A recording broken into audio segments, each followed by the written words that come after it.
নমস্কার, আমি প্রমিলার রান্নাঘরে তোমাদের সবাইকে স্বাগত। আজকে আমি ডিমের ঝোল বানিয়ে দেখাবো। একদমই সহজ পদ্ধতিতে আজকের রেসিপিটা বানাবো। যারা রান্নায় একদমই নতুন তাদের কিন্তু অনেক সুবিধা হবে।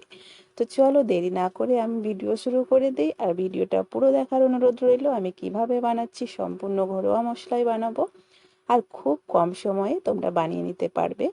আর আমার চ্যানেলে রেসিপি শুরু করার আগে বলে দিই, যদি নতুন হয়ে থাকো তো প্লিজ সাবস্ক্রাইব করে দেবে। শুরু করা যাক আমার আজকে ডিমের ঝোলের রেসিপি। প্রথমে আমি তোমাদের দেখিয়ে দিই মশলা কি কি নিচ্ছি। একদমই ঘরোয়া মশলা নিয়েছি। রসুনের খোসা ছাড়িয়ে আদা কুচিয়ে নিয়েছি, আদার পরিমাণটা অল্প আছে। একটা পেঁয়াজ কুচিয়ে নিয়েছি, এখানে 1 চামচ জিরে নিয়েছি। খুব অল্প মশলা, এগুলো পেস্ট করে নেব আমি মিক্সিতে, তোমরা চাইলে পাটায় বেটে নিতে পারো। তো এদিকে ডিম কিন্তু আমি আগে থেকেই সেদ্ধ করে নিয়েছি। ডিম সেদ্ধর ভিডিওটা তোমাদেরকে দেখালাম না, আশা করি ডিম সেদ্ধটা তোমরা সকলেই পারবে। তো এখন ডিমটাকে খুব ভালো করে ঠান্ডা করে নিয়ে খোসাগুলো ছাড়িয়ে নিচ্ছি। প্রত্যেকটা ডিমের খোসা ছাড়িয়ে খুব সুন্দর করে একটু ধুয়ে নেবে। ডিম সেদ্ধ করার সময় অনেকটাই ময়লা কিন্তু বের হয় আর ডিমের মধ্যে লেগে যায়, সেটা খেতে ভালো লাগে না, দেখতেও ভালো লাগে না। ডিমটা কিন্তু বেশি সেদ্ধ হয়ে যাওয়ার কারণে হয়তো ফেটে গেছে, অনেকটাই ফেটে ফেটে গেছে। একটু সাবধানে কিন্তু আমি খোসাগুলো ছাড়িয়ে নিচ্ছি।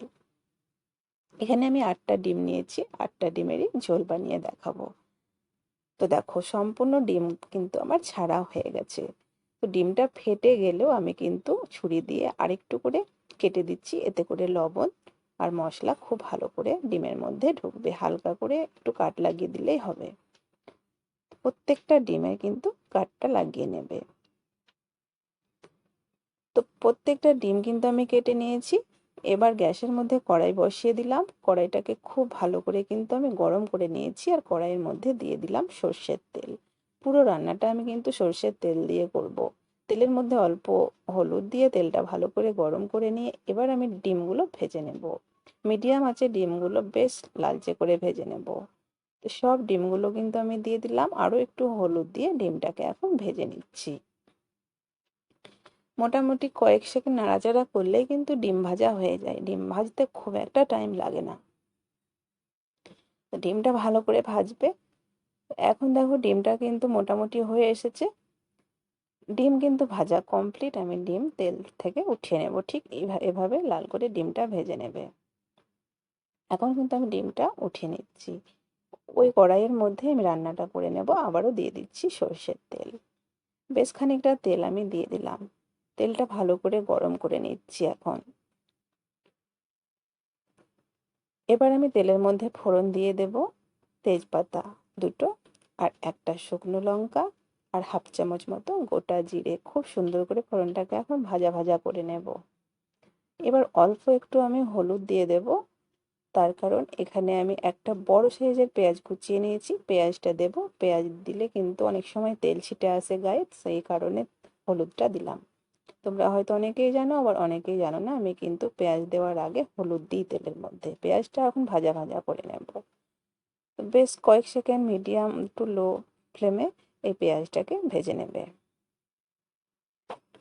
পেঁয়াজ কিন্তু ভাজা হয়ে গেছে, এর থেকে বেশি আর ভাজবো না। এখন যে মশলাটা বেটে নিয়েছিলাম সেই মশলাটা দিয়ে দিলাম।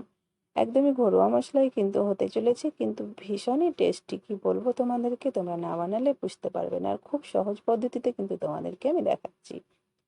মশলাটা একটু পেঁয়াজের সঙ্গে ভাজা ভাজা করে নেওয়ার পরে এখন দেখো স্বাদ মতো দিয়ে দিচ্ছি লবণ, কালারের জন্য হলুদ গুঁড়ো, ঝালের জন্য আমি অল্প একটু লঙ্কা গুঁড়ো ব্যবহার করছি, আর কাশ্মীরি লঙ্কার গুঁড়ো ব্যবহার করছি 1/2 চামচ। এটা কালারের জন্য দিচ্ছি, তোমরা পুরোপুরি এটা না দিতেও পারো। আর অল্প একটু জল দিয়ে দিলাম, যেহেতু গুঁড়ো মশলা দিয়েছি, গুঁড়ো মশলা আবার অল্পতেই পুড়ে যায়। জল দিয়ে মশলাটাকে 2 মিনিট মতো কষিয়ে নিচ্ছি, ওপরে তেল ভাসা অবধি। ওপরে কিন্তু তেল ভেসে উঠেছে। একটু নাড়াচাড়া করে নিয়ে একটা টমেটো আমি দিয়ে দিচ্ছি। টমেটোটাকে এখন মশলার সঙ্গে একটু ভাজা ভাজা করে নিচ্ছি। টমেটো ভাজা হয়ে গেছে। এখন এর মধ্যে আমি দিয়ে দেব সেদ্ধ করে রাখা আলু। আমি আগে থেকেই কিন্তু আলুটা সেদ্ধ করে খোসা ছাড়িয়ে নিয়েছি, হাত দিয়ে একটু ভেঙে নিয়েছি। তো এখন আলুটা দিয়ে দিলাম। আমি সেদ্ধ আলু দিয়ে ডিমের ঝোলটা বানাবো। এই সেদ্ধ আলু দিয়ে ডিমের ঝোলের কালার আর স্বাদ অপূর্ব হয় বন্ধুরা, এভাবেই বানাবে। আলুটা দিয়ে মশলার সঙ্গে একটু নাড়াচাড়া করে নিয়ে আমি কিন্তু স্লো আছে 1 মিনিটের জন্য ঢাকা দিয়ে রাখলাম, এতে করে বেশি ভালো কষানো হবে। ঠিক 1 মিনিট পরে ঢাকাটা খুলে নিলাম, দেখো কত সুন্দর কষানো হয়ে গেছে, তেল সম্পূর্ণ সেপারেট হয়ে গেছে। এখন আরও একবার নাড়াচাড়া করে নিচ্ছি। এবার একটু ভালো করে নাড়াচাড়া করার পরে এখন ভেজে রাখা ডিমও আমি এর মধ্যে দিয়ে দিচ্ছি। ডিম আলু একসঙ্গে একটু মিশিয়ে নিচ্ছি। তো মেশানো হয়ে গেল, এবার ঝোলের জন্য দিয়ে দেবো জল। তো চাইলে তোমরা এখানে গরম জল ব্যবহার করতে পারো, যদি হাতে সময় না থাকে তাহলে ঠান্ডা জল দেবে, তবে গরম জল দিলে রান্নার স্বাদ বেড়ে যায়।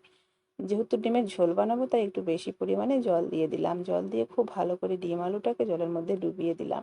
এবার কাঁচা চেরা লঙ্কা আমি দিয়ে দিলাম 2-3টে।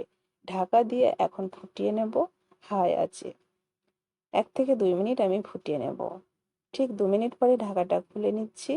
আর এই জলটা মারবো না, এই ঝোলটা যখন ভাত দিয়ে খাবে খুব সুন্দর লাগবে। দেখতেই পাচ্ছ কত সুন্দর কালার আর কত সুন্দর গন্ধ বেরোচ্ছে, সেটা তোমরা বুঝতে পারবে না, টেস্টও তোমরা বুঝতে পারবে না না বানালে। তো যাই হোক, আলুগুলো এভাবে ভেঙেও নিতে পারো। ঝোলটা যদি একটু ঘন করতে চাও আমি কিন্তু এরকমই পাতলা পাতলাই রাখবো। আলু যদি আরো ছোট করতে চাও তো খুন্তি দিয়ে এগুলো অনায়াসে ভেঙে যাবে, যেহেতু সেদ্ধ করা আছে। লবণটা চেক করে নেবে। নামানোর আগে একটু গরম মশলা আমি ছড়িয়ে দিচ্ছি।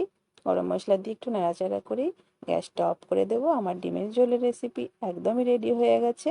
এখন গরম গরম পরিবেশন করার পালা। আশা করি তোমাদের রেসিপিটা খুব পছন্দ হয়েছে। পছন্দ হলে অবশ্যই লাইক শেয়ার করবে। আমার চ্যানেলে নতুন হয়ে থাকলে প্লিজ চ্যানেলটাকে সাবস্ক্রাইব করবে।